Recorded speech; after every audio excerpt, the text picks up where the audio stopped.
بونجور، سلام عليكم بيكم في حلقه جديده من ملعب المو. يوم البلاس 90 اذا كان الزمالك او الاهلي. الزمالك اللي بيتعادل مع بيراميدز في البلاس 90 بهدف دونجا، والاهلي اللي بيفوز على السيراميكا في البلاس 90 براسيه محمد مجدي قفشه. هنتكلم عن المباراتين، بس يا ريت قبل ما نبدا يا ريت لو انت مش عامل سبسكرايب تنزل تعمل سبسكرايب دلوقتي وتحط لنا لايك، عشان اللايك دوت بيساعد ان الفيديو يتشاف ويظهر لاكبر عدد من الناس.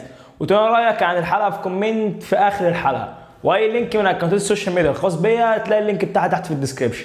يلا بينا، خلينا نتكلم عن الاهلي وسيراميكا الاول ونسيب بيراميدز والزمالك للاخر، عشان المباراه دي كانت فيها مباراه غريبه. تحسس المباراه دي لابسها جن، مش عارف المباراه دي خلصت اصلا.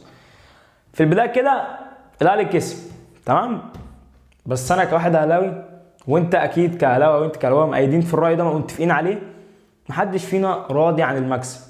مش دي الكره اللي احنا مستنيين نشوفها، مش ده اداء النادي الاهلي.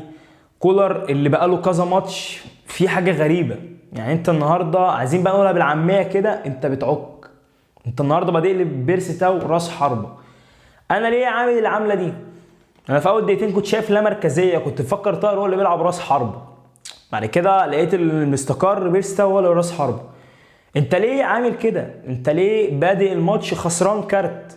طب ما انا اخلي بيرسي تاو العبه، اخليه على الدكه وبعد كده العبه في الشوط الثاني زي ما انا عايز، او دلوقتي ما انا محتاج ورقه بتنزل تعمل لي فارق. احنا عارفين ان هو بيجيد في مركز الهاف، ليه انت لعبت راس حربه؟ بيرسي تاو اخر مره لعب راس حربه كانت سنه 1962. يعني انت ما تفتكرش انت النهارده تلعب راس حربه هيجيب لك 13000 جول، يعني ما هو مش معقول. انا ليه بعمل كده ومخلي لي بره موديست بس على الدكه؟ ما انت اهو مش محتاج راس حربه ثاني. يعني انت اصلا ليه؟ انا القرار اللي انا مستغرب منه، انا كنت ابص في البرنامج عايز اشوف القايمه في الماتش وعايز اشوف البودله وكده، فبقول هو فين صلاح محسن؟ لقيت اصلا صلاح محسن خارج القايمه للراحه. طب انت مريحه ليه؟ هو من كتر مهاجمين اللي عندنا نشوفهم 24 ساعه عمالين يجيبوا جوال عشان اريحهم؟ انت بادئ بدايه غريبه. انت النهارده كابتن ايمن رمادي حرجك في الملعب، بمعنى صح هو سايب لك الكره، خد الكره اعمل بيها اللي انت عايزه. انا مش محتاج الكره. في اول دقيقتين كان في جولين هيجوا لسيراميكا، كره طلعها الشناوي، والكره الثانيه القندوسي لعبها بالدماغ، طلعها الشناوي جت في العارضه. انت الماتش ما شكلتش فيه خطوره. اي نعم الشوط الاول الاستحواذ معاك تمام، بس مش مشكل خطوره. كره امام عاشور كره شاطها وارتدت، راح المدافع مطلعها من قدام بيرسي تاو، وكره ثانيه اللي هي اصلا كره الجول. غير كده انا ما اتذكرش كان في خطوره من النادي الاهلي على مدار الشوط الاول. انت سيراميكا عامل عليك ماتش كان ممكن الماتش فعلا يتاخد منك في اي وقت. طب بعد الجول اللي جابه احمد القندوسي في كوره اتعملت تاني، لولا ما الشناوي طلع وانقذ الانفراد كان هيبقى 2-1 والنتيجه كانت هتبقى 2-1 لسيراميكا، والماتش برده كان هيروح منك. نفس الغلطات اللي كانت قدام المقاولين بتعملها. تراجع في مستوى اللعيبه بمعنى صح كده، مش عايز اقول في استمرار في تراجع مستوى اللعيبه. يعني انا بشوف حاجه اول مره اشوف استمرار في تراجع مستوى اللعيبه. شايف النهارده اليو ديانج غايب. انا حاسس مش ده اليو ديانج بتاعنا خالص. مروان عطيه ابتدى رحت انت مطلعش خاطر انذار وبتاع، ماشي نمشي الدنيا عشان عندنا كان عندنا 3 انذارات، فبدل ما لاعب يطرد وابقى ناقص لاعب في الملعب. بس مش ده كوره، دي مش كوره يا جدعان بصراحه والله العظيم. النهارده احمد عبد القادر اللي مصمم برضو انا هاخد الكره هرقص 13 14 15 هرقص الفرقه بتاعتي وهرقص سيراميكا وهجيب جول. هو انت ليه بتعمل كده؟ يعني انت بعد ما بتخلص متعاقد مع حد بيجيب لك ايوه انت رقصت 42000 ترقيصه عليهم $42000 يلا، ولا انا مش فاهم ليه؟ ما تلعب كره زي بقيه الناس يا عم. هو لازم ناخد 4 5 بعد كده نروح نباصي اما وفي اغلبيه الكور بتتقع منك. يعني انت مش جماعي، انت كده هتفضل قاعد دك. يعني انا النهارده كان من وجهه نظري اللي كان يبدا احسن ودي كتف لاحمد عبد القادر كده هنجوزها اقول له لا قدم كره زي الناس. كنت ابدا بحسين الشحات، انا حسين الشحات خليته على الدكه، فطبعا هنزل حسين الشحات بماتش مرتاح او ماتشين هنزل. مش دي الفورمه بتاعت حسين الشحات ده اكيد. مش هجيب واحد رجله في الملعب غير واحد رجله مش في الملعب. وبقى عايز اتكلم عن الصور بتاعنا. موديست والله كنت ناوي ابدا بيك الحلقه بس الكلام خدني ورحت مع كولر وكابتن ايمن. تعالى موديست انا والله العظيم بص انا فرحان بيك جامد. يعني انت من اخر ماتش ساعه ماتش المقاولين بعد ما جريت وعملت الدايت وبتاع، انا حاسس ان انت خسيت 2 جرام. يعني شكلك الماتش اللي فات غير الماتش ده، خاسس جامد يعني 2 جرام برده مره واحده. انت جالك كورتين تمام، انت تقعد تقول لي مفيش غير موديست، اقول لك يا عم بقى انا بتكلم بقى حق، انا بتكلم مش ده المهاجم بتاعنا الصفقه اللي ما كانش في منها، انا بتكلم.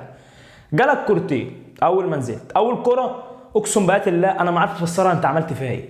يعني انت ولا منك شوط الكوره ولا استلمت الكوره ولا بصيت الكوره، والله انا يعني الكوره كانت بعيده يا عم ماشي، كان متقل في الفطار، كان متقل في الفطار والكوره بعيده خلاص مش هلومك عليها. في كوره تاني بقى، الكوره اللي كابتن ايمن الكاشف ذات نفسه المعلق قال لك جبتك يا عبد المعين تعين لقيتك عايز تتعان، ما بالك احنا كجمهور هنعمل ايه؟ موديست لقيته بيعزم بقى ويحط برجله الشمال بقى في البعيده بقى بتاع، راح شاط الارض. انا اتحسرت يا جدعان في الكوره دي، انا اتحسرت كده انا قاري ابص على الناحيه الثانيه اشوف كندوسه حاطط جون في الشناوي ماله شايط كوره، انا قاري وكندوسه عامل ايه وده عامل ايه، اقول يا نهار ازرق يا جدعان احنا مشينا ده عشان خاطر ده. يعني انت بمشي كندوسه عشان خاطر موديست، تندم يعني تزعل حاجه تخليك تعيط. فانا ان شاء الله وانا بنسبه كبيره هي الصفقه خلاص احنا عارفين انها تفشل، رغم انه بيقول لك هو سريع وضرب سبرنتات في تقسيمه مع 5 من النادي الاهلي وكسب ال5 وبتاع. انا ما هعمل ايه بالسبرنت؟ انا مش شايف اداء جوه ال 18 من موديست. تقول لي ما خدش ال 90 دقيقه، طب ما هو خد 90 دقيقه قدام المقاولين عمل فيهم ايه؟ انا مش شايف منه كوره. خلاص خلينا مع كمل يا عم موديست لما نشوف اخرتها معاه. سيدنا بقى من موديست اللي هيجيب لي الضخم، هو جاب لي الضخم لسه هيجيبوا لي. اخر حاجه كنا بنتكلم عليها كابتن امل الرمادي، وان الماتش كان هيضيع من النادي الاهلي وكان بسهوله جدا قندوسي يجيب الجول وتبقى 2-1 لسيراميكا، بس الشناوي صدها وبقت 1-1 وكرم وربنا بيحبنا والله، ربنا بيحب دعاء الاهلاويه وكرم من ربنا، وربنا عايز يقول بخاطرنا.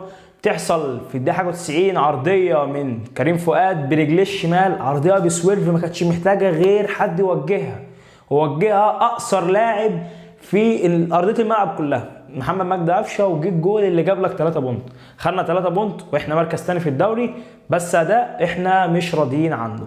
يا ريت نشوف الكره بتاعتنا ونرجع نستمتع بكره النادي الاهلي، عشان كده الموضوع كل مدى بيزيد. من ماتش سيمبا لغايه دلوقتي مفيش كره حلوه.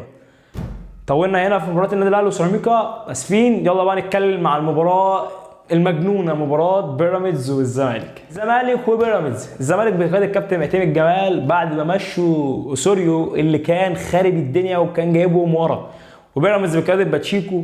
النهارده كابتن معتمد جمال بيقول لك ان اوسوريو ده كان عنده عقم كروي، احنا ما كناش بنشوف كوره بيقدمها الزمالك مع اوسوريو بنقول بنسبه 4% من اللي كانت بتقدم النهارده مع كابتن معتمد جمال. النهارده الزمالك كان ليه شكل في الملعب، الزمالك مش في احسن حاجه، ولو هنقارن سكواد الزمالك بسكواد بيراميدز وكفرق خبرات ما بين باتشيكو وكابتن معتمد جمال، ولو هنتكلم على الورق وكل حاجه فبيراميدز يكسب وباكتساح. بس النهارده كان الحظ حليف نادي الزمالك شويه، او نقول شويتين 3.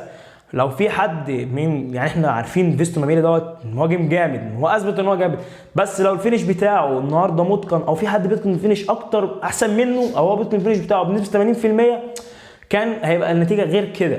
هو في فرص كتير ضاعت، وفرصه برده مصطفى فتحي اللي ضيعها ده بيضيعها بطريقه غريبه، وكان اي كوره بتتلعب في ظهر دفاع نادي الزمالك بنشوف خطوره، وبيكون بيبقى في تهديد على مرمى عواد، وكان بيبقى في انفرادات على مرمى عواد بسبب سوء تمركز خط دفاع نادي الزمالك. كان النهارده الزمالك كان ممكن فعلا لو في حد بيتقن فينش كان النتيجه تخلص اكتر من كده بكتير. اي نعم الزمالك على الجانب الهجومي احمد سيد زيزو احسن لعيب الزمالك، احسن لعيب الدوري المصري، يكون احسن لعيب في افريقيا من وجهه نظري. يعني احمد سيد زيزو دوت كواحد اهلاوي ماليش دعوه بالزملكاويه، برضه ممكن في ناس من الزمالك تتفق معايا، بس مش في الوقت دوت. زيزو دوت يطلع يلعب في اوروبا، يعني ليه ما يكونش فيه زيزو في اوروبا؟ هنشوف حاجه زي صلاح، وممكن يكسر ارقام صلاح في اوروبا، لاعب بسم الله ما شاء الله امكانيات وكل حاجه تاهله ان هو يلعب في اوروبا ويلعب في اماكن كبيره في اوروبا. فبس مش الوقت الحالي، عشان الوقت الحالي سكواد الزمالك مش احسن حال. المباراه كانت دايره على صفيح ساخن، يعني بعد ما بيراميدز اتقدم في فرص كتير ضاعت، فانا نفسي قلت لا المباراه هتروح للزمالك، لغايه ما دونجا في الدقيقه حاجه و90 مش متذكر الدقيقه بالظبط بيجيب التعادل، فبقول لا المباراه كده بنسبه 100% هتروح للزمالك. بنروح اكسترا تايم وبنشوف دونجا بعد ما جاب الجول والاحتفال اللي عمله، عمل خطا كان هيكلف نادي الزمالك كتير كتير جامد قوي، يعني اللي هو خلاص انت ما كنتش جبت جول بقى طول ما انت تعمل كده، ما هو واحده هتشيل واحده بمعنى اصح. جه من ظهره مصطفى فتحي بيحط الكرة وكان بيحجز على الكرة لمحمد عواد وما خدش باله مصطفى فتحي، ومصطفى فتحي اللي جاب جول وما احتفلش عشان خاطر ان هو طبعا ابن نادي الزمالك وكده. زي النهارده قندوسي برده لما جاب جول في الاهلي ما احتفلش. بعد ما راحت النتيجه 2-1 في الاكسترا تايم، فانت خلاص برده الماتش بيروح من الزمالك. بيجي بعد كده سامسون بيقول للزملكاويه انا اهو انا عملت حسنه يا جدعان والله العظيم انا بعرف اشوط. حط كرة ببطن رجله، والزملكاويه مش عايزين منك اداء كويس اللي انت جبت جول. بتروح النتيجه ترجع 2-2 تاني، فخلاص الناس كلها بتقول لك خلاص الاكسترا تايم يخلص 2-2 والماتش هينتهي على كده ونروح ضربات جزاء. يجي محمد حمدي بيحط كوره برجله اليمين، هو اشول حطها برجله اليمين، بس بصراحه انا في اول ما شفت الكوره قلت هو ازاي عواد ما صدهاش، لكن بعد ما الكوره اتعادت لقيت الكوره رايحه في مقتل، الكوره فعلا رايحه في مقتل والكوره صعبه جامد، فما حملتش عواد بصراحه العيب بتاعها. خلاص الماتش 3-2 والمباراه اللي تعبت اعصاب ناس كتير قوي من الزمالكاويه، وانا واحد والله كنت زي اهلاوي بشجع الزمالك، كنت بشجع الزمالك لغايه مش هينفع اقول. فالمباراه كانت دايره بجد فعلا في حماس في الملعب بطريقه غريبه لغايه ما جت ركنيه، والله العظيم احساسي كده قلت الكره دي هتخش جول. يرفع زيزو عرضيه وبالله ناصر منسي بيجيب الجول تبقى تخلص 3-3. بعد ما الماتش بيجي 3-3 اصلا انا قلت والله العظيم حلفت بالله كده في سري قلت الماتش والله العظيم هيروح للزمالك. بنروح بالانتهاءات وبعد كده رؤى راح مضيع ضربه جزاء، قلت شكله هصوم 3 ايام ولا ايه. وبعد كده يرجع تاني بقى. شوف في الزمالك بتعمل كام رومنتادا، عارف لو في رومنتادات في ضربات الجزاء بتحسب رومنتادا، بس مفيش رومنتادا ضربات الجزاء. الزمالك عمل رومنتادا 3 مرات في الماتش، يعني الحظ كان مع الزمالك. وبعد كده بتنتهي المباراه بفوز الزمالك. الزمالك بيقدر ان هو يكسب بيراميدز بعد ما كانت الكوره في ملعب بيراميدز خلاص وبيراميدز راح للنهائي، بتروح لملعب الزمالك والزمالك هو اللي بيضرب موعد مع النادي الاهلي في النهائي. هنشوف احلى حاجه ان احنا هنشوف قمه ثانيه وهنشوف ديربي جديد في نهائي كاس مصر، وده اللي انا شايفه بالنسبه لي اللي ده يستحق يبقى زمالك واهلي. يعني انا مش بحبش بيراميدز، مش عايز ناخد بطولات اصلا. كده هتكون دي نهايه الحلقه بتاعتنا. والله اسف جدا جدا لو بتكلم بسرعه، بس والله العظيم انا في حاجات عدتها تاني لقيت المايك فاصل فعدتها، فاعذروني على اي حاجه واعذروني ان انا بتكلم بسرعه واعذروني لو في حاجه اتلخبطت فيها. كده تكون نهايه الحلقه، نشوفكم الحلقه الجايه، دمتم بخير.